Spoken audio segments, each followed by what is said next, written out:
ইরানে সরকার বিরোধী বিক্ষোভকারীদের সমর্থনে মিছিল করেছে হাজারো মানুষ। বিক্ষোভকারীদের ওপর প্রাণঘাতী দমন-পীড়নের প্রতিবাদে রবিবার বিশ্বের সবচেয়ে বড় ইরানি প্রবাসী জনগোষ্ঠীর আবাসস্থল লস অ্যাঞ্জেলেসে এই মিছিল করা হয়। একই দিনে নিউ ইয়র্কে কয়েকশো মানুষ প্রতিবাদ সমাবেশে যোগ দেন।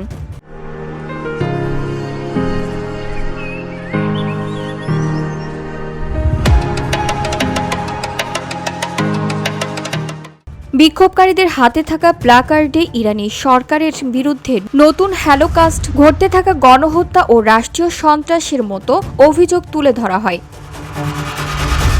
এদিকে কিছু বিক্ষোভকারী ইরানের সর্বোচ্চ নেতা আয়াতুল্লাহ আলী খামেনি হত্যার দাবিও তোলেন। খামেনি গত ২৫ বছরের বেশি সময় ধরে ক্ষমতায় রয়েছেন। গত জুনে ইরানে পারমাণবিক স্থাপনায় হামলার পর এই সপ্তাহে যুক্তরাষ্ট্রের হস্তক্ষেপ নিয়ে মিশ্র বার্তা দেন ট্রাম্প। অর্থনৈতিক সংকট নিয়ে ক্ষোভ থেকে গত বছরের ডিসেম্বরের শেষ দিকে ইরানে যে বিক্ষোভ শুরু হয় তা দ্রুত সরকার বিরোধী আন্দোলনে রূপ নেয়। সাম্প্রতিক বছরগুলোতে এটিকে ইরানি নেতৃত্বের জন্য সবচেয়ে বড় চ্যালেঞ্জ হিসেবে দেখা হচ্ছে। ভিউটি বাংলা নিউজ ডেস্ক।